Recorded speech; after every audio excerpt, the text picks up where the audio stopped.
Welcome to the Bay Area Case Studies Virtual College Fair. Thank you very much for joining us this evening. Before we get started with our presentation, just a few quick housekeeping items to go over. The first is that attendees are welcome and encouraged to ask questions to any of our panelists at any time. You can pose your question to a specific panelist, or you can ask a general question to any and all of the panelists. Also, just a reminder that your camera and microphone are off, so the panelists will not be able to see or hear you. And there is one other block of sessions this evening, so if you haven't signed up for those yet, please do so. And about 1 week from today, a recording of this session will be available on that same registration website. At this stage, I'd like to go ahead and turn it over to our first presenter, which will be the University of Notre Dame. Thanks so much. My name's Maria Finan, and I am an assistant director at the University of Notre Dame. I also happen to be what we call a double domer. So not only did I get my bachelor's degree at Notre Dame, but I also happen to have gotten my master's degree as well. I was a high school English teacher for a few years before I came back to Notre Dame because I loved it so much. So I'm really excited to share all the things that I really love about Notre Dame with you. If you're not familiar with us, we are located in South Bend, Indiana. We are an undergraduate focused research institution with a liberal arts core. We have students hailing from all 50 states around the world and from all different backgrounds. We are a Catholic institution, but you don't have to be Catholic to go to Notre Dame. I think one of the things that really distinguishes us is the idea of using our educations to be a force for good in the world. So our founder, Father Soren, when he first created the university, envisioned that Notre Dame would be one of the most powerful means for doing good in the world. And that is something that really has remained true to our mission. You will, of course, get an excellent education in the classroom, but we're really all about that full person development. You can study a variety of different things at Notre Dame, and I'm not going to touch on them specifically, but the big thing I want to emphasize is that if you're a student who knows exactly what you want to study, that's fantastic. And if you're a student who isn't quite sure yet, that's okay. You'll have an opportunity to explore. We want you to be able to study the different things that interest you and to have that time once you get to college to really hone in on what it is you're passionate about and what you want to do after you graduate. One of the most defining aspects of the Notre Dame experience is the incredible community that you'll be a part of when you come to Notre Dame. That community first starts in our residence halls. We have 32 different residence halls on campus. They're all single sex, mixed major, mixed year. Those dorms have their own mascots and colors and special events, things that make them unique. As a first year student, we randomly place you in one of those halls, and most students will stay in that same residence hall as long as they live on campus. At any given time, approximately 80% of our students live on campus. You'll stay for 6 semesters, maybe that's on campus or spending some time abroad. But you also have the opportunity to stay on as a senior, to really take on that leadership role, that mentorship role that you will have when you first start. And so that's something that we really love at Notre Dame. It's a really big kind of identity piece. Something else that's unique at Notre Dame is the fact that we are a faith-based institution. So I mentioned that we're a Catholic university. You definitely don't have to be Catholic to go to Notre Dame. You could be a different religion, or maybe you're someone for whom religion isn't personally significant. If you're open to being part of a community where faith and service are present, I think you'll find Notre Dame's an incredibly welcoming community. Whenever students ask me, I always think that the biggest way faith is really present on campus is through all the good work that students do. Approximately 80% of our students engage in service, whether that's here in the South Bend community, in their home communities, or some other part of the country or the world. You'll have a lot of opportunities if you are someone who wants to explore to go abroad. So about 75% of our students will study abroad before they graduate. And we are a campus where there are a lot of opportunities for you to delve into research, whether that's in the humanities, in a lab, or in technology and STEM-based research. A common question we get is kind of what happens after Notre Dame? So you have a lot of support throughout your time at Notre Dame in terms of academics, socially, making sure that you're really thriving. 98% of our students opt to stay at Notre Dame, so that's something we're really proud of, and I think really speaks to how supported students feel in the classroom, in their residence halls, and in the greater campus community. 95% of all of our students graduate on time. We know college is a really big investment, and so that's something that's really important to us. Helping you find your next step is also really key. Within 6 months of graduation in a normal year, 98% of all of our students have that next step. For many students, that's a full-time job. Some students go on to graduate or professional school. Maybe they enter the military or opt to do full-time service. But wherever you wind up, the Notre Dame family is going to go and be there with you. We have 230 alumni clubs domestically and another 40 internationally. Almost any city, you'll have that as a great resource to help you as you're looking for a job. Maybe you're looking for an internship as a student, or you're just looking for a social network.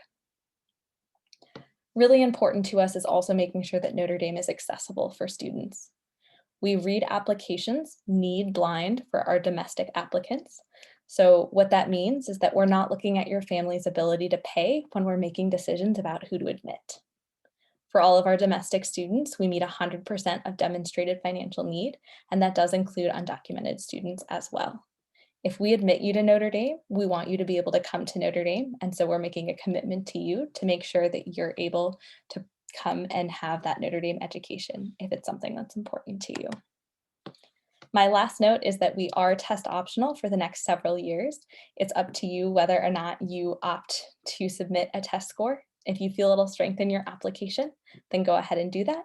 But if not, you absolutely don't have to do that. If you have any questions, feel free to drop them in the Q&A.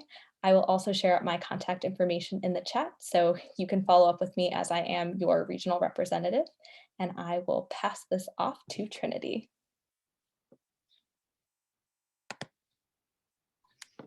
Awesome, thank you, Maria.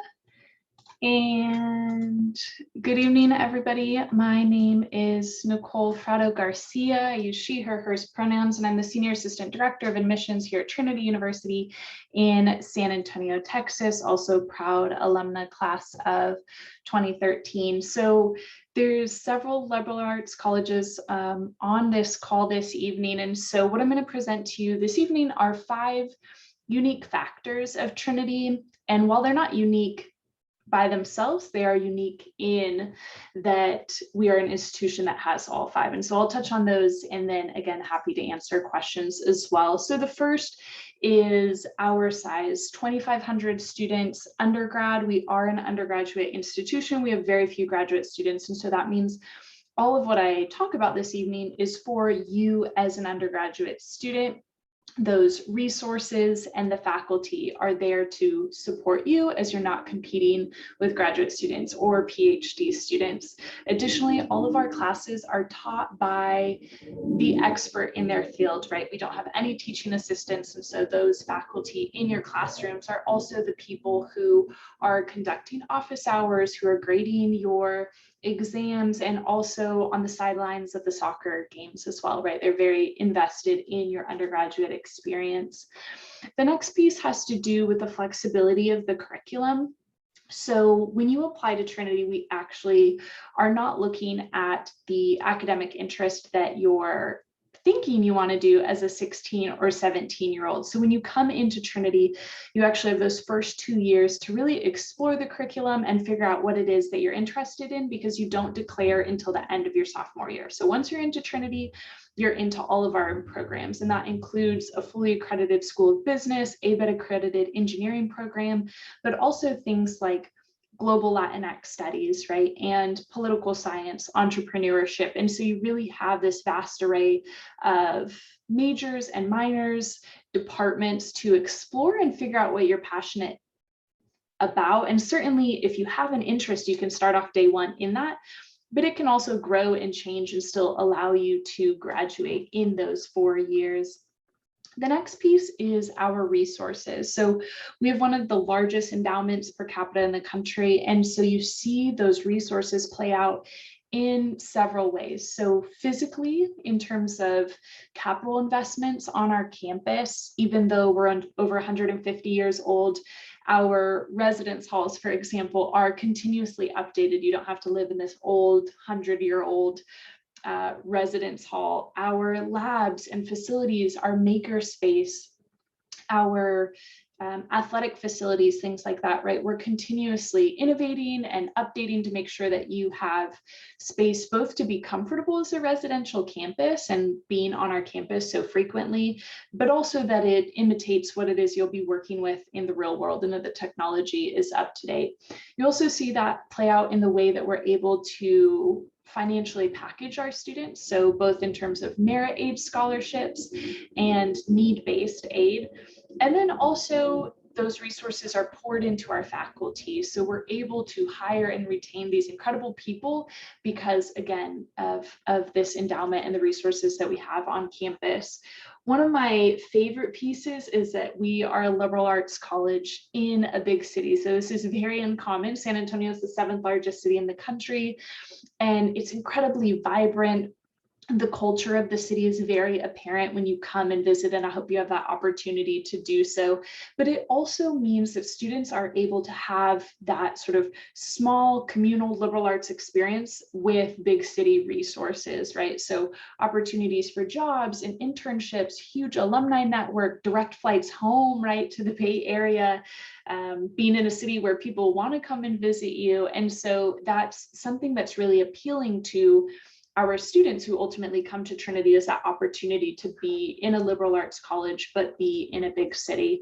And the last piece is the diversity of our campus. And I'll use that word very broadly. You'll see different statistics up here, but we attract students from all walks of life, racially, religiously. We're not religiously affiliated, but political viewpoint, socioeconomic class, the types of high schools they come from. And so that makeup of our student body is also really unique and adds for a really specific type of culture in terms of academic discussions, but also the social scene on campus that's really valuable for students who ultimately choose Trinity. So in terms of applying, you have several options, Common App and Coalition being the most relevant to you. You'll see here the different ways to apply and also deadlines in terms of early decision rounds, which are the binding ones, and then early action and regular decision. We will continue to be test optional for the next few years. So again, that's a choice that you're able to make based off your other academic factors. And I'm happy to work with you if you have questions about being test optional. And when you apply to Trinity, you're automatically considered for our merit scholarships with these applications. So if you have questions, I work specifically with students from Northern California. So here's my contact information. We're also open for visitors and will be all summer, as well as 2 big virtual programs over the summer. So I look forward to answering your questions in the chat, and I will throw it to my next colleague. Thank you very much. Up next is Swarthmore. Thank you, and hello everybody. I will start sharing my screen, so just give me a second. All right, well, welcome everybody. I'm just going to talk briefly about Swarthmore College. My name is Yoquin Jo. I use she, her pronouns. I'm an assistant dean of admissions at Swarthmore, and I'm also the regional director for Northern California. So if you want to learn more about Swarthmore, about liberal arts, about admissions, I'm your resource, and you can reach out to me at this email address, which I'll share in the chat later on as well. So some big picture things about Swarthmore. This is kind of who we are, kind of burned down to the core, is that we are a small private college of liberal arts, sciences, and engineering located right outside the city of Philadelphia. We're a small college, so roughly about 1,600 students who are coming from all 50 states in the United States, as well as over 85 countries in the world. And what's really important about our community is this commitment to social justice, access and equity, as well as inclusion and affordability of higher education. So we sort of talked about liberal arts colleges for a little bit. So really, The beauty of liberal arts is that you'll be learning about the world through multiple lenses, right? Through the humanities, the social sciences, and natural sciences. And you'll be equipped with this well-rounded education that you'll walk away with transferable skills that make you successful at whatever you do later on in life. And in addition, right, there are lots of perks at being part of this small residential learning experience where you'll build really close and intentional relationships with world-class professors as well as your peers. And you'll get to share very generous resources such as financial aid, funding for internships and research opportunities, as well as equitable study abroad, being able to utilize the emergency funding that our school offers. So there are lots of resources for not that many students, so really you get very easy access to opportunities. This is Swarthmore, where it is. If you're not familiar with the East Coast, we're just outside the city of Philadelphia, so this is actually the view of the Philly skyline from our campus. Very easy access to both New York City and Washington, D.C. as well. And we're very lucky to be near a major city with a train station right at the foot of campus, and it takes you straight into downtown Philadelphia in just about 25 minutes. So you have all Philly has to offer kind of right at your hand, you know, whether that's restaurants, performances, doing research in the city, getting an internship, all that's available to our students. And at the same time, we have a beautiful campus, which is also a national arboretum of about 400 acres. So there are woods, there's a creek that runs through it, multiple hiking trails, and of course an outdoor amphitheater, which is also where commencement takes place. Suburban Philly is also an area very concentrated with colleges and universities. So we share some partnerships with neighboring schools. We share pretty much everything with Haverford and Bryn Mawr colleges, two other liberal arts colleges. So we share all of our classes, the student activities. You have access to those two schools' events, their dining halls and facilities. And you can also cross-register with the University of Pennsylvania. And in terms of the academic offerings at Swarthmore, so there's very flexible offerings, over 40 majors and minors, and you can really customize and create your unique academic path. So there are multiple interdisciplinary programs such as gender and sexuality studies, Latino and Latinx studies, peace and conflict studies, East Asian studies that really focus on the intersections of different disciplines and fields of study. And students also get to design their own major if something is not currently listed as a major or department, so they can draw from multiple departments and work with professors from all those areas to create that path. So students have done international video game studies, majors such as architectural history of Philadelphia, where they're really drawing from a lot of different fields from a lot of different departments. We're also one of the very few liberal arts colleges that offer engineering. So it's a ABET accredited general engineering degree that really looks at all the subfields of engineering. And students also get pre-professional advising. So if you're looking into medical school or law school later on, we have dedicated advisors for students. So we're really able to have a lot of success in that realm. So about 84% admission rate to medical school and 92% admission rate to law school. And last but not least, there's a very unique honors program where you get to dig really deep into specific topics in your fields of study, and you'll get to be examined by world experts on these very matters. One thing I want to touch on is our academic environment. So Swarthmore is pass-fail the first semester of your freshman year, which means that there are no grades that first semester. So we want you to make friends. We want you to figure things out. We want you to really figure out your pace, right? As a college student, as a Swarthmore student. We also want to encourage students to work together, right? So when grades are not part of the question, students tend to collaborate a lot more. So really at Swarthmore, you never hear students ask each other, hey, what did you get on that paper? Or what did you get in that class? Instead, they want to ask each other, how did you do this? Can we do it together? And on top of that, we also do not publish a GPA all 4 years. Of course, you can calculate it yourself, but that is very much not the focus of learning at Swarthmore. We want you to take academic risks. We want you to engage with different disciplines that you never had experience with, and we want you to work with your peers.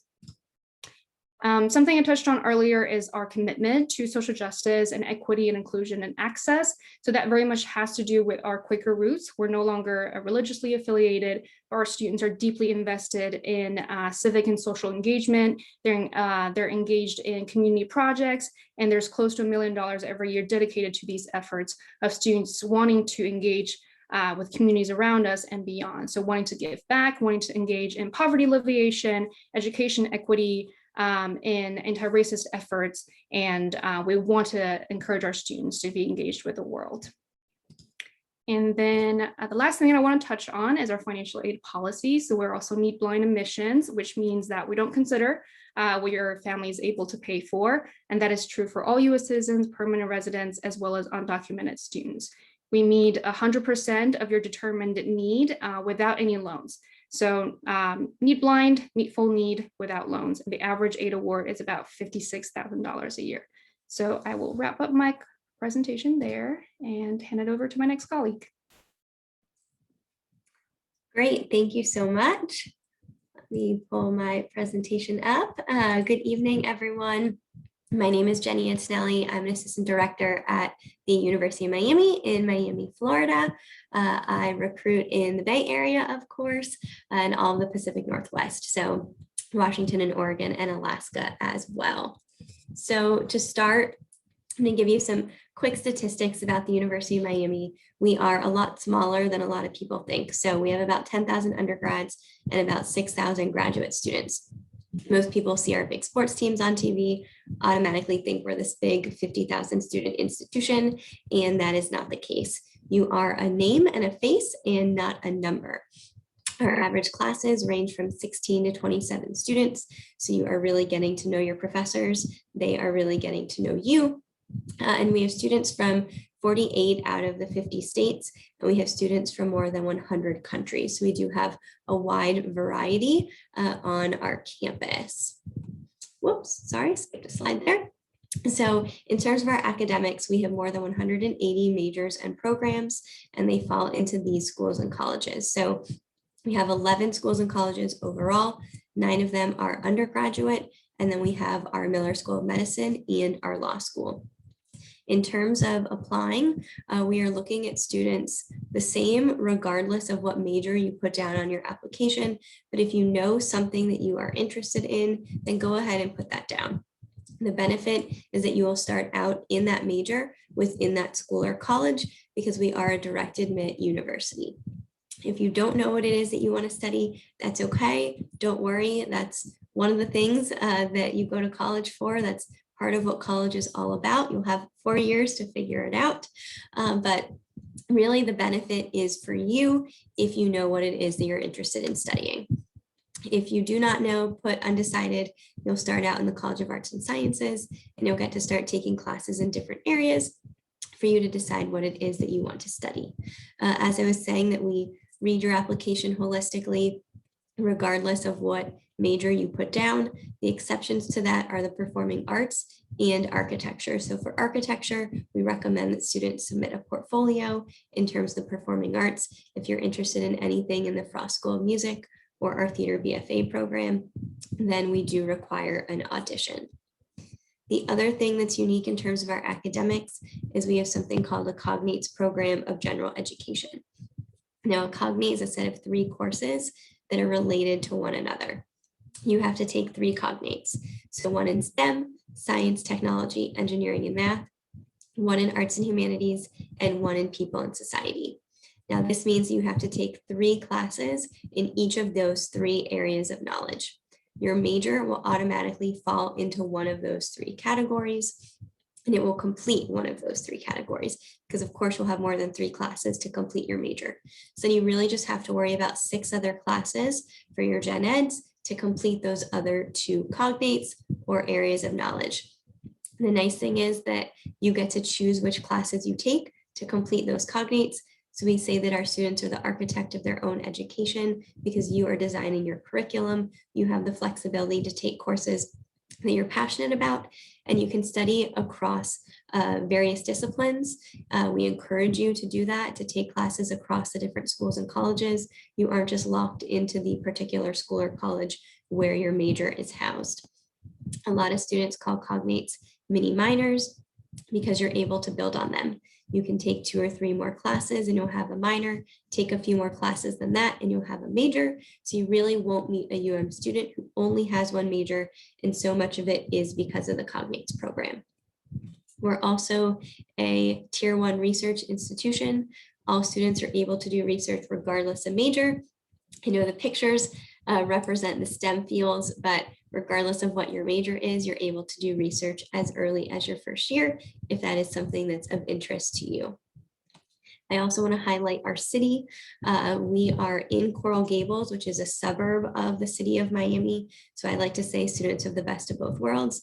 You have your campus feel, you have the trees, you don't have busy streets running through your campus, but then you have the whole city of Miami right in your backyard and everything that goes along with being in a big city, from the different cultures, the performing arts centers, the museums, the professional sports, and then of course, jobs and internships. And then the last thing I want to highlight is in terms of our deadlines. So we have 4 different pools to apply into in terms of scholarships. All students are considered for scholarships regardless of which of these 4 application pools you apply into. The most important thing to note is the sooner you apply. So if you apply by the November 1st deadline, so under early action or early decision 1, then you are eligible for our premier scholarships. Those are full cost of attendance and full cost of tuition. So that's an added benefit of applying early. Otherwise, regardless of the 4 pools, you are eligible for scholarships that range from $5,000 to $30,000. A couple of my colleagues mentioned they are need blind. We are need aware. We switched to this model so that we are able to meet 100% of demonstrated need for all admitted students. And with that, I will pass it off to my colleague from Olin.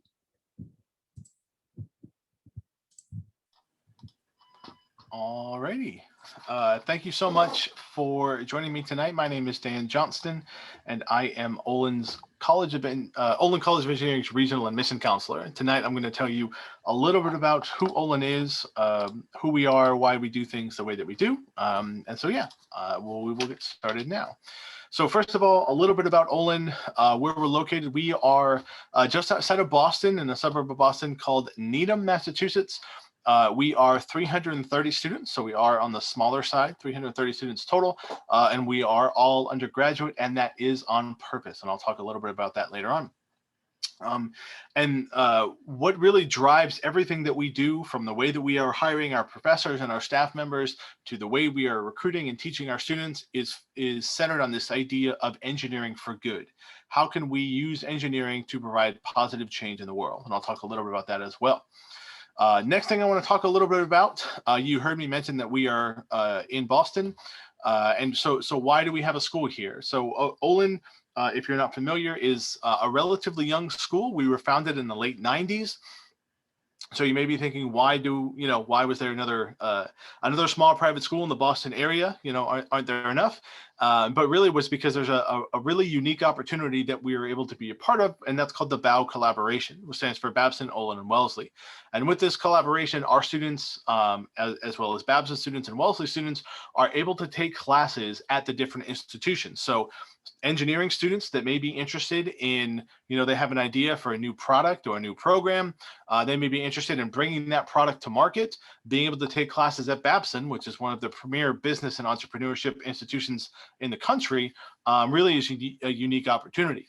And similarly with Babson students that are interested in, they may be interested in starting up their own tech company, being able to take classes at Olin is a great opportunity.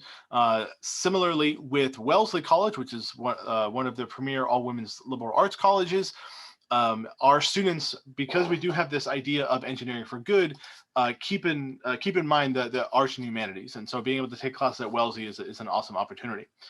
Next up, how do we do this? So how do we do this idea of engineering for good? First off, it's through a focus on undergraduate teaching and learning in small supportive communities. So like I mentioned, we are all undergraduate, and that is on purpose. And one of the benefits of that is that our students really have direct access to professors. So there's no master's or PhD level students on campus. Many of our students go on to graduate school, just not at Olin. So if they are interested in a particular area of study, or a particular area where a professor is doing research, they have direct access, even as a first-year student, direct access to go and speak with that professor. So there's a heavy focus on being in a smaller community where this access is available. Next up is our curriculum is rooted in teamwork, project-based learning, and practical skills. So if you think about engineering education kind of has to be hands-on. It has to be project-based.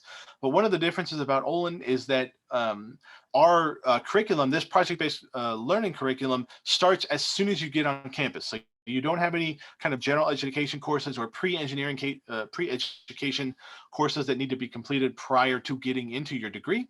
You start taking these kind of engineering focused courses where you're going to be learning practical skills in whatever area you decide really right away. Also, teamwork is a major part of what we do on campus. It's a major part of our students' success. And definitely the amount of teaming that our students do at Olin really helps them after graduation.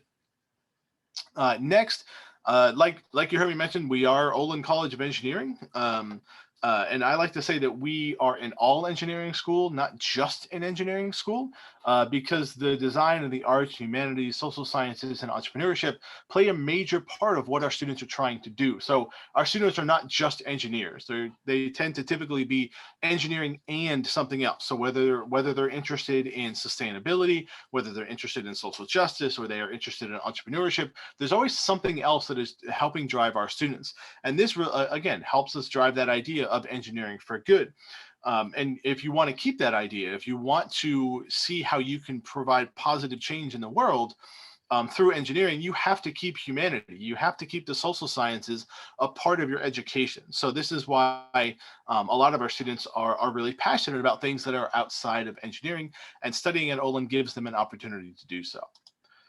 Excuse me. Next up is the majors that we have at Olin. So you can see we have mechanical engineering, electrical and computer engineering, and then we do have a general engineering degree with different concentrations. So these concentrations are essentially majors that are kind of set up under this general engineering degree. You can see design, computing or computer science, robotics, bioengineering, and then we do have a self-design option, which is somewhat unique for an engineering school. You can kind of think of designing your own major at a liberal arts college. You can do that, but within engineering.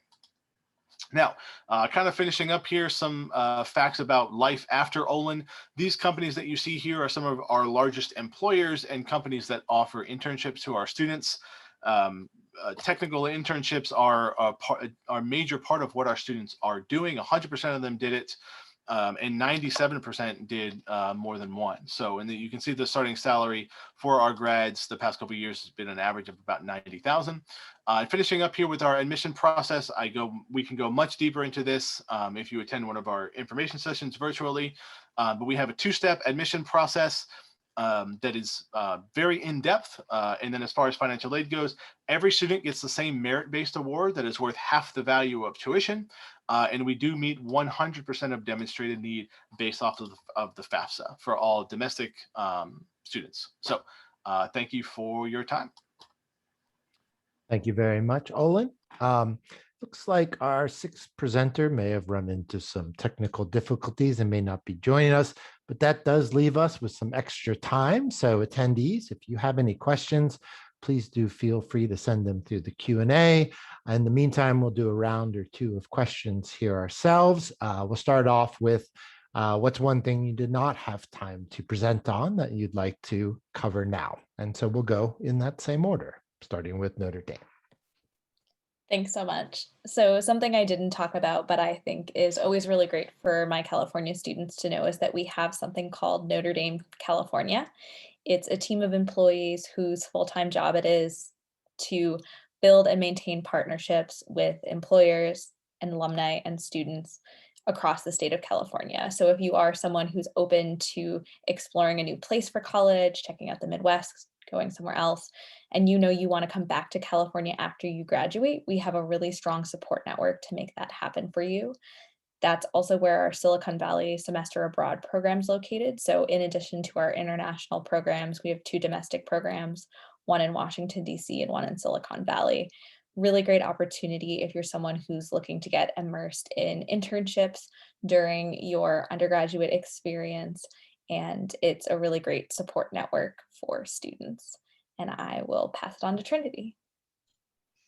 Thank you. One thing that I'd love to highlight is out of our entrepreneurship program. So we have a really neat program that is called the Stumberg Competition. And so if you've ever seen Shark Tank, it's sort of a mini Shark Tank on our campus in which we allow all students to compete. You don't have to be part of the entrepreneurship program, but you form a company with your other peers and other students, and our students compete for initial seed money of $5,000 to help get their idea, their business model off the ground and running. And then they come back for a larger competition for $25,000, and then they take that, those winners go through an entrepreneurship accelerator program over the summer. They work with the entrepreneurship program and a entrepreneur in residence who helps make business connections and really build off your idea that you're interested in. So we've seen a lot of really neat programs, ideas and innovations be started at Trinity and do really well, and also fail. So it's that sort of safe space to figure that out as well. So I will throw it to Swarthmore. Thank you. So one thing I didn't get to mention is our flying program called Discover Swarthmore. And I should put that link in the chat for you. So if you're not familiar with fly-ins, lots of colleges and universities have this. So basically they pay for you to visit the college for a few days during the fall of your senior year. Everything is paid for by the college. So food, lodging, transportation, for you to experience college life and really get to see if the school is the right fit for you. So with Discover Swarthmore, you'll be able to, spend a few nights on campus, go to classes, interact with current professors and students, and really see if this is the right place for you. And the application is currently open, and we're planning to host an in-person Discover Swarthmore program in the fall. So feel free to learn more with the link that I just shared. Thanks. And I think Miami's next. Great, thank you.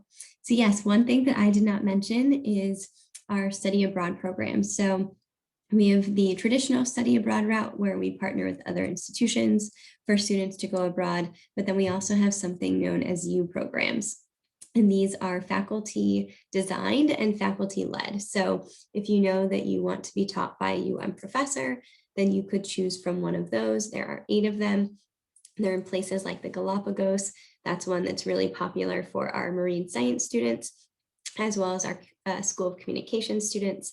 Then we have other programs in Paris, Prague, Rome, Shanghai, South America. So there's 8 of those to choose from. And again, you're taught by a UM professor. So it's something that's unique that you get to go with students who you may or may not know, but who at least share similar interests to you since they go to the same university, and then they are taught by our professors. So some professors who you may have in your major, or you may also be pursuing those cognates like I was talking about earlier while you go abroad. I will now pass it off to Olin. All right, thank you. So 2 things I'll say really quickly. The first is that we are roughly 50%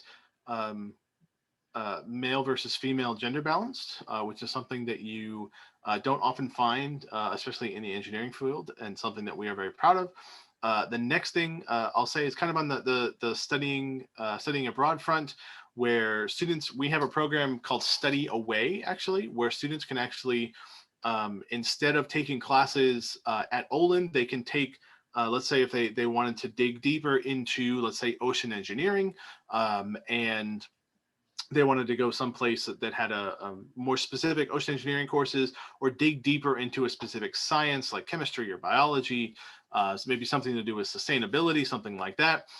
They can actually take those classes at another institution in the United States. So it's called Study Away. And again, it provides a pretty cool opportunity for students at Olin that, again, want to do something outside of engineering, but that will pertain to their overall engineering degree. So a pretty cool program there. Great, thank you. And the last question is, what's one piece of advice you have for a student going through the college search process? Same order, Notre Dame. Yeah, so I think the biggest thing that I always encourage students is to really be authentic and be yourself. You're never going to figure out kind of what our ideal student is, because there isn't one type of ideal student. So whatever your personal story is, whatever your personal passions are, I hope you take the time to let those share those in your applications and your essays. I always say any topic can be a great essay topic if it's done well. Any topic can be a poor topic if it's done poorly. So definitely be true to who you are and don't try to guess what we want. Be yourself. And I will pass this off to Trinity again. Thanks. Definitely agree with a lot of what Notre Dame said. I'll also add, and this isn't going to be true for every institution, but for the most part, we want to engage with you, right? You can see us, we're real humans on this side. And so I'd encourage you to connect with the person who oversees recruitment in Northern California, right? And ask those questions and ask to be connected with other members of the community, right? There's a lot of really helpful things on the website, but there's also a lot that can be learned and that's helpful for building that communication and that network with us as well. So we want to be helpful and engage with you in this process. We know it's very nuanced and different for every institution. And so don't be afraid to ask those questions when you're unclear about something or you just have follow-up as well. Swarthmore? Yeah, so Nicole and Marie just said really great points, and I echoed those for sure. And I'll just add, first thing is try to provide as much context as you can for us. So there are things that if you didn't tell us, we wouldn't be able to know, right? If you have a long commute. So try to offer us as much context as long as you're comfortable sharing those, just so we have the full picture when we're evaluating your application.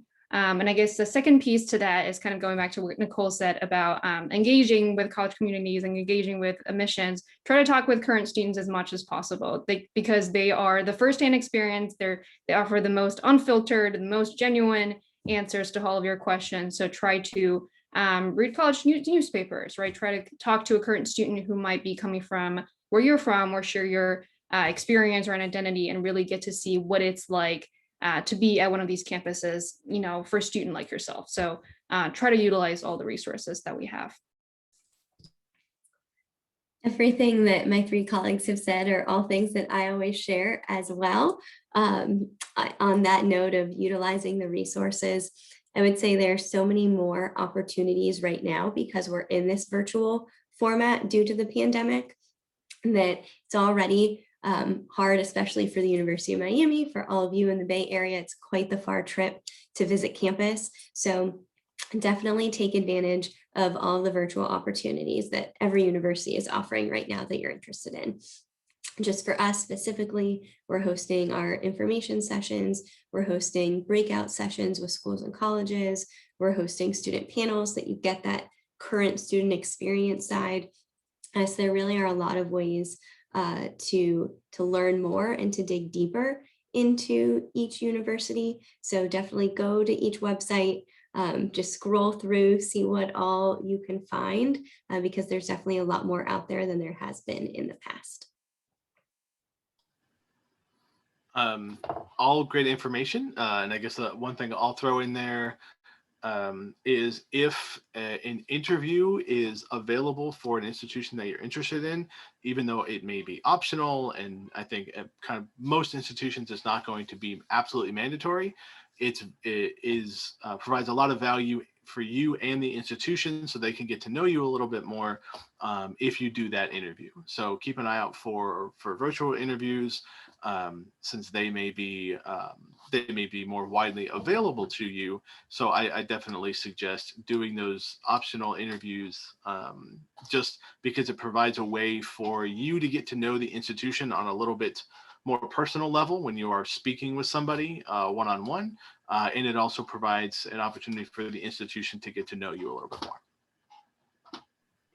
Hey, I want to take this opportunity again to thank all of our panelists for joining us, providing great information about your schools and some additional insights. Thank you very much. And certainly we want to thank all of our attendees for joining us. We hope you got some good information out of these sessions, and hopefully your next steps are to follow back up with these institutions and continue the conversations. But that does wrap up our session for this evening. Before we do close out the session, just a few quick housekeeping items. The first is that when you close this window, you will receive a very quick 4-question survey that we ask you to take a minute to complete. And again, there is one other block of sessions this evening. So if you haven't signed up for those yet, please do feel free to do so. And about 1 week from today, a recording of the session will be available on that same registration website. But that does it for us tonight. And we just want to say to all of you, good luck in the college search and have a great evening. Good night.